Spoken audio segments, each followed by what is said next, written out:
I've spent 38 years watching people lose things they didn't know they were giving away. Not through fraud, not through theft, through signature.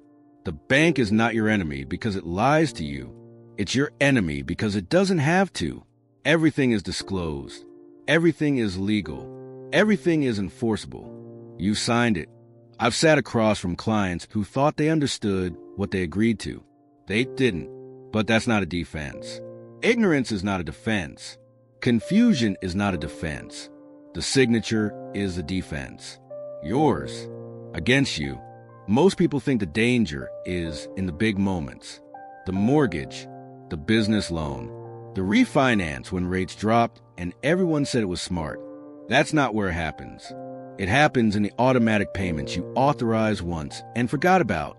It happens in the overdraft protection you didn't disable. It happens in the account you opened because someone at a desk said it came with benefits. You never asked what the benefits cost. The erosion is quiet. A fee here, a charge there, a hold on your deposit that releases 2 days slower than the debit that cleared immediately. None of it is illegal. All of it is revenue. You're not a customer. You're a margin. I had a client once who lost his house. Not because he couldn't pay, because the bank applied his payments in an order he didn't expect. Principal last, fees first, interest second. He made every payment, on time, for 11 years. Then they foreclosed. He thought making the payment was enough. It wasn't. The terms were in the document. Page 47, subsection 9. He never read it. No one does. I didn't read my own mortgage until I'd had it for 9 years. I found 3 clauses I would have negotiated if I'd known they were there, but by then they'd already been exercised. Twice. I let it go. I was busy. That's how they win. People think they're too smart to be caught. They're not. People think their relationship with their banker matters. It doesn't. That person doesn't make the decisions. The system does. And the system was written by lawyers who were paid to find every edge the law allows. You think you own your checking account. You don't. You have access to it. There's a difference. The bank can freeze it. The bank can seize it. The bank can reverse transactions you thought were final. And you agreed to that. It's in the terms of service you click through when you open the account online. You were in a hurry. Everyone is. That's the business model. I've reviewed arbitration clauses in deposit agreements that strip your right to sue. I've seen banks change terms with 30 days notice buried in a statement you stopped opening because you went paperless to save the environment. The environment is fine. Your rights are not. They don't steal from you. They charge you. It's different on paper. Most people I meet don't lose their money in a single event.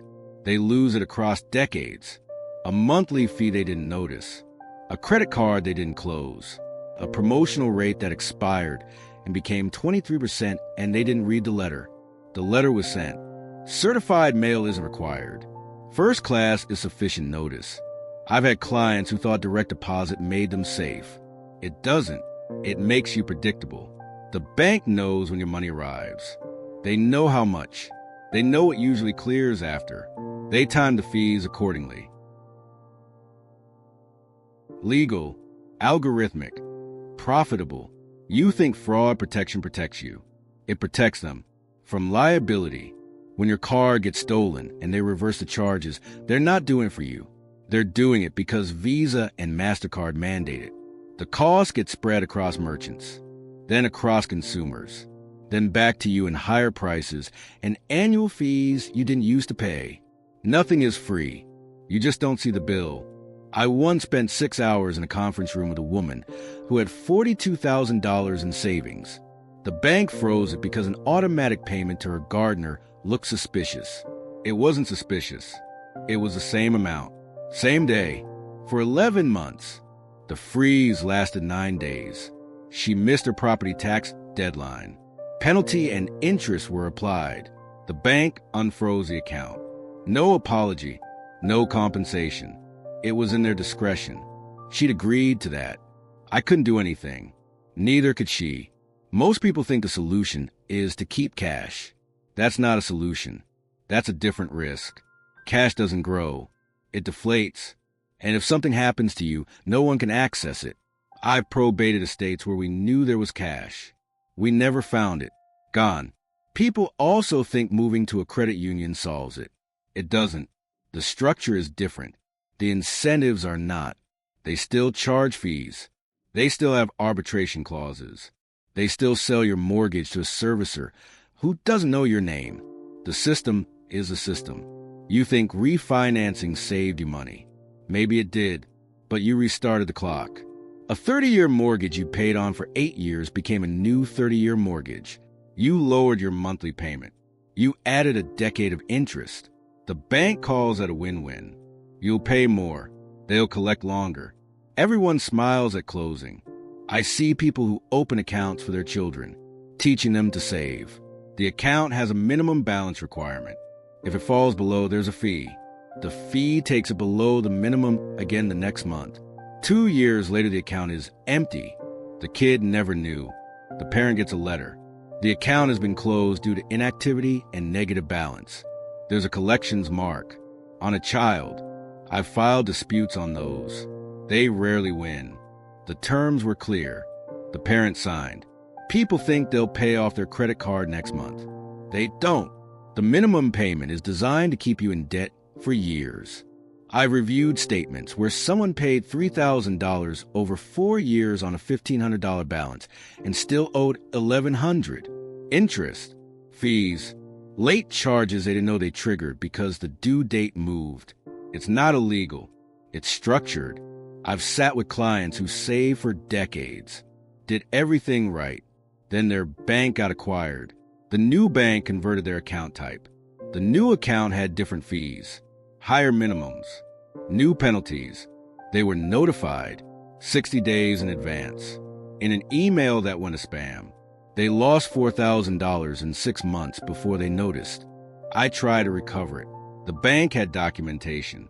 We had anger. Documentation wins. People believe that if they do nothing wrong, nothing bad will happen. That's not how it works. The terms are not neutral. They're adversarial. The contract assumes you will fail. It's priced in. You will overdraft. You will miss a payment. You will exceed your limit. And when you do, the penalty is not proportional. It's exponential. I worked on a case once where a man bounced a check for $37. The fee was $35. That triggered another overdraft on an automatic bill. Another $35.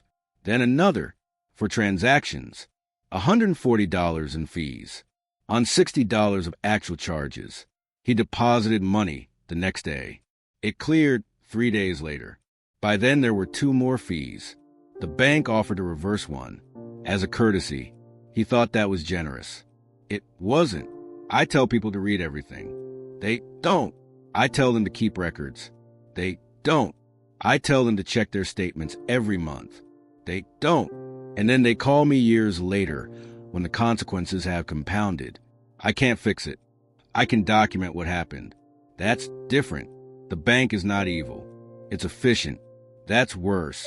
Evil can be fought. Efficiency just runs. You think your mortgage is fixed because the rate is fixed. It's not. Your escrow isn't fixed. Your insurance isn't fixed. Your taxes aren't fixed. Every year those go up. Your payment goes up. You didn't refinance. You didn't modify anything. It still costs more. The bank collects it, holds it, earns interest on it. You earn nothing. I reviewed escrow accounts that were overfunded by $2,000. The bank keeps it, refunds it once a year. If you're lucky, if you ask, otherwise it sits. People think they'll retire and pay off everything. Then they'll be safe. But the bank owns a habit. Decades of automatic payments. Direct deposit. Online access. When you try to leave, you find out how many things were tied to that account. Insurance. Utilities. Subscriptions you forgot about. You close it.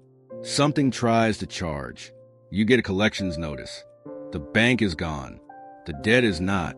I stopped trusting banks in 1997. I didn't stop using them. You can't. That's the design.